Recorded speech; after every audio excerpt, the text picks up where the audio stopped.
everybody. My name's Jordan Reed. And I'm Lindsay Reed. And this is Spell Bonding, where someone, preferably in a yellow shirt, will tell us a scary story. And weird, we have our favorite yellow-shirted human, Tucker.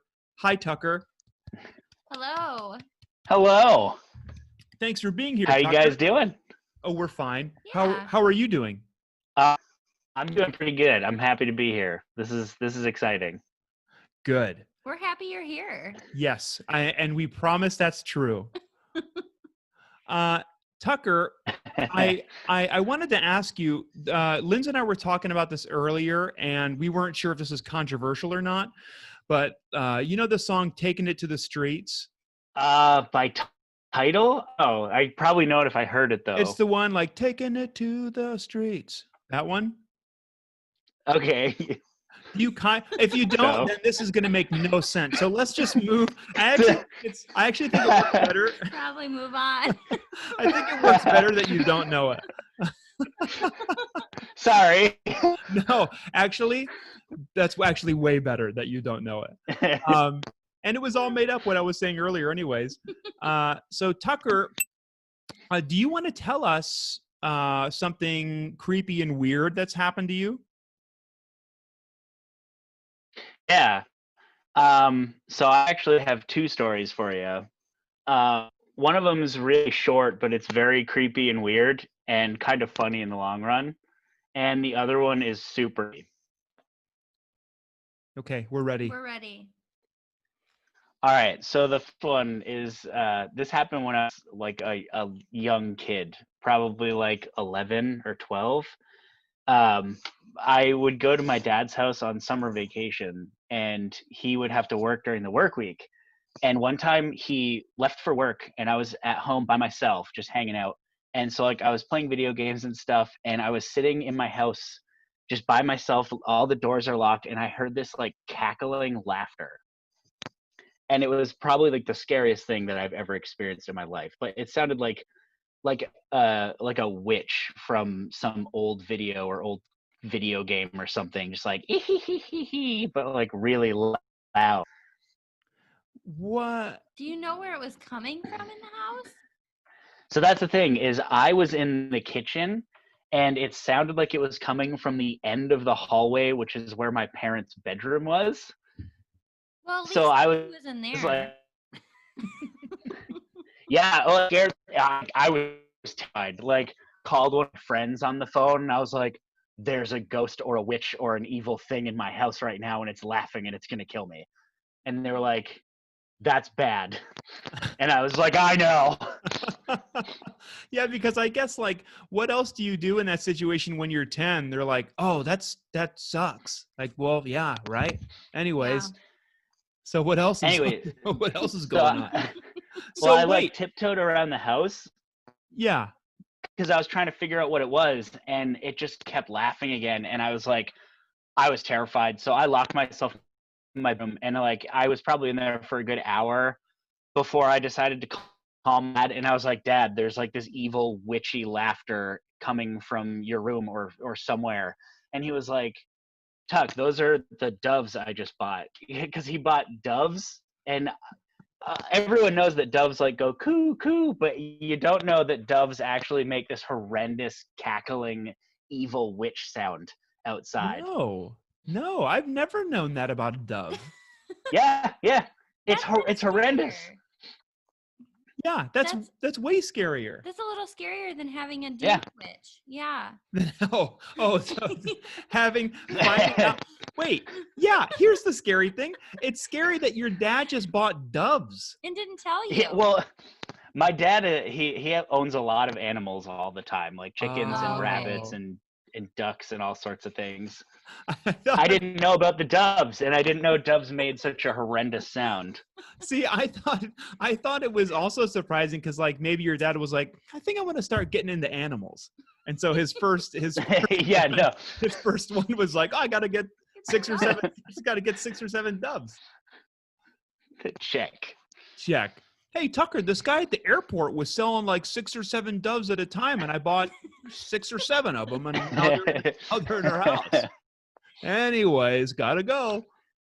So, so how loud was it? Like on a scale of 1 to 10, 10's like right by your ear, 1 is like you can barely hear it. It was probably like a 6 or a 7, because Pretty loud. it was loud enough that I was like, "What the heck is that?" But it was also quiet enough that I know it's in this room, so I feel okay-ish. But yeah, I mean, I wonder if the people who sell people doves, if they're like, now be careful, these things make a real bad sound. I don't, No, they'll I think sneak you up mean, on you. I think you mean when witches sell people doves. Yeah, They're yeah, like, yeah, oh, yeah. they don't know about the sound. Yeah, I think you're right. Yeah, isn't that the thing? You can only buy a dove if it's from a witch or a witch posing as not a witch in an airport. I feel like that's the thing. I don't know if that's the thing or not. Okay, so to me it seems like maybe now you've learned a cool like if anyone's ever talking about doves, be like, did you know that doves Yeah. make this sound? I talk about that way more than I should for something that happened to me when I was 10. So does that mean daily or weekly or monthly? It's probably like bi-monthly. Okay, that's great. That's a good amount When of time. when the situation arises. I mean, Yeah.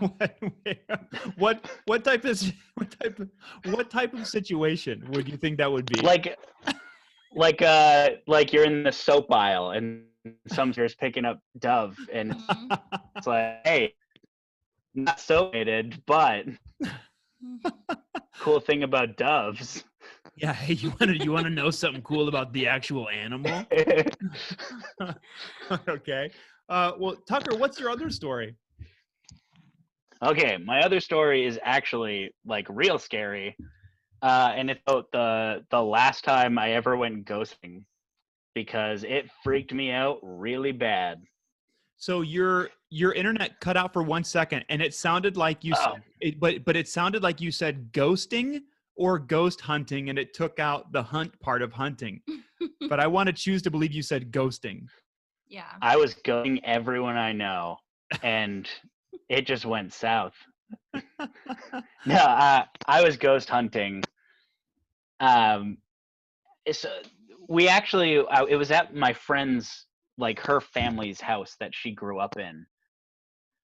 And I'd gone ghost hunting with some of my friends a couple of times, but we'd never had any like serious encounters. It was always like, we have to listen to this EVP really close, and like nothing major. But this time was way different than any other time. Oh yeah. Uh, yeah, it was like, I think there was 5 of us there, and it was 2 or 3 in the morning.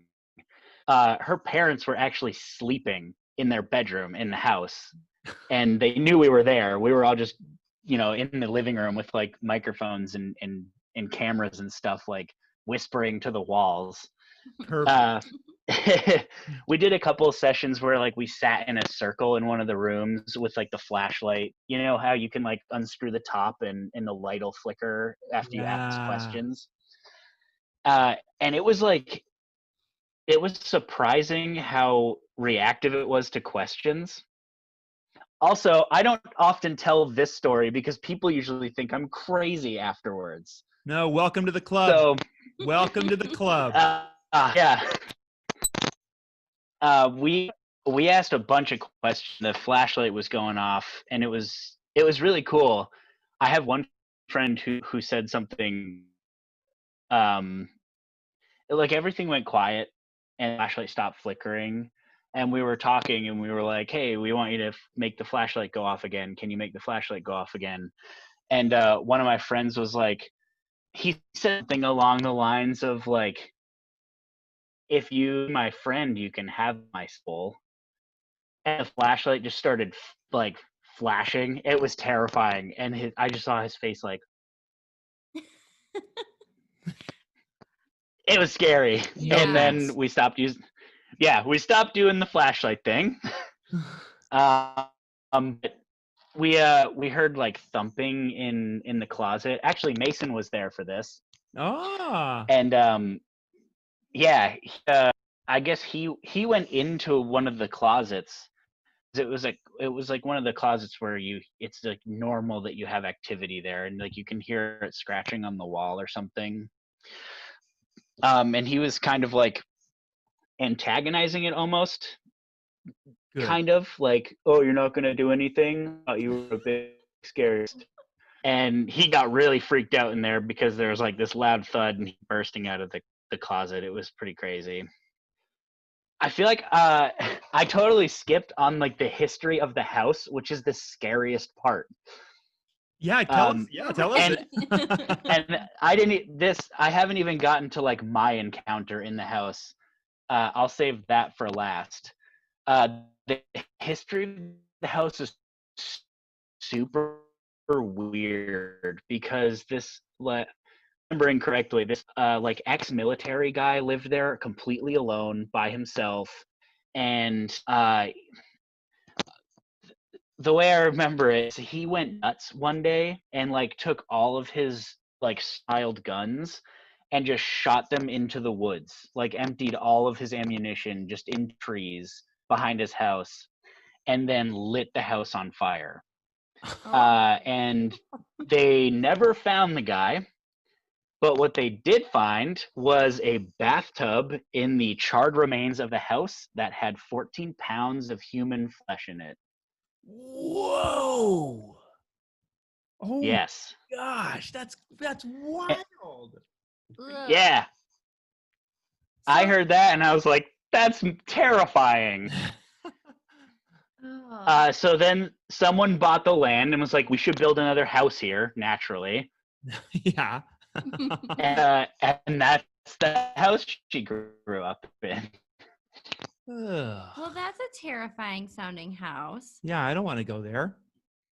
No, me neither. Ever again. And so my scary, terrifying encounter in the house was we were each like in a different area doing a thing, and I had a video camera and I was standing next to the basement door, and I was standing there for probably a good like 15 minutes just filming the door, talking door, because they heard noises from the basement like regularly. And so I was sitting there for a good 15 minutes talking, and I got nothing, just dead quiet the whole time. And I was finally like, all right, I'm gonna move on to something else. And I stopped recording on the camera and shut it, and then shut the camera down. As I did that, the door to the basement growled at me like a dog. Whoa. Yeah, Yeah. like So on like, "Rrrr," and it freaked me out so bad. so Yeah. you turn the camera off and you're like, well, nothing to Mhm. see here. And then as soon as you're no longer recording, the door growls. Yeah, I'm sure it was literally the door, but something Yes. behind the door growled at me, and it was almost like to say, like, haha. Oh my gosh. I don't know what I would have done. Probably number I one. don't. Yeah. Or two'd. Yeah, probably number two. Or this at the same time. Yeah. That's it. It's not a number I'm three. close to. A lot of people think it's a number three, but it's not. Well, Tucker, we're glad you're alive, and we're Yeah. glad Thank you. we're glad you're okay. I appreciate it. Have they One, oh, go ahead. I was gonna say the last part of the story, which might just be me being a stupid kid because I was just a dumb kid. I was like, I put in on this because it freaked me out, but I was like, I want to research this house. I want to know everything about it. I want to know more. And so the next day, I was working, and I got out of work and I sat in my car after work for like 20 minutes doing like research on Google about the property. and I looked up a bunch of stuff about the history of the house, and I was like really excited to get a bunch of stuff together to like put together myself like a folder of information or whatever. And I set my phone down on the passenger seat and I drove home. Phone was gone when I got home. Wait, what was gone when you got home?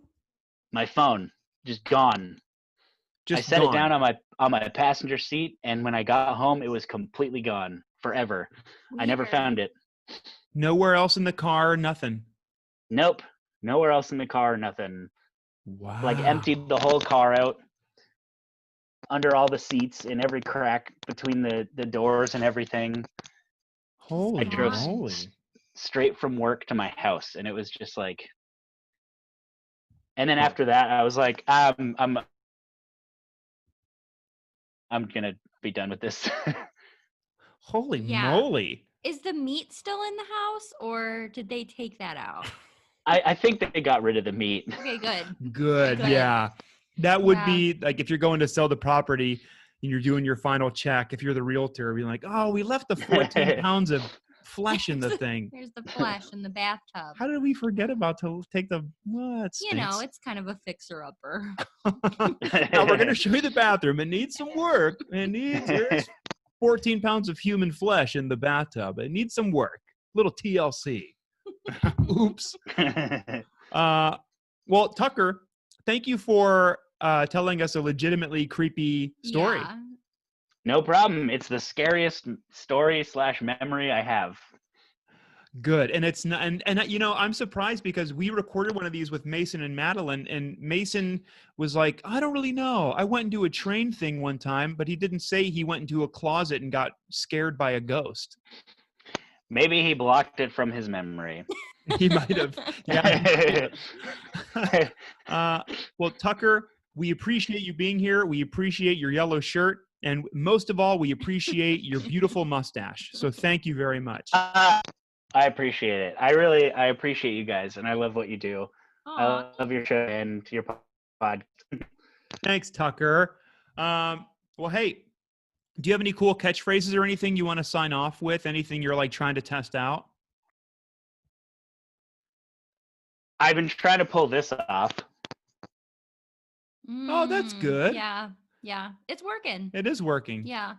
I don't know if you're like an evil genius or just a really frustrated accountant, but either way, Yeah. scary. I think it might be frustrated accountant. Yeah, you might be right. Well, Tucker, thanks very much. And we'll talk to you later. Bye. For sure. Bye. Bye.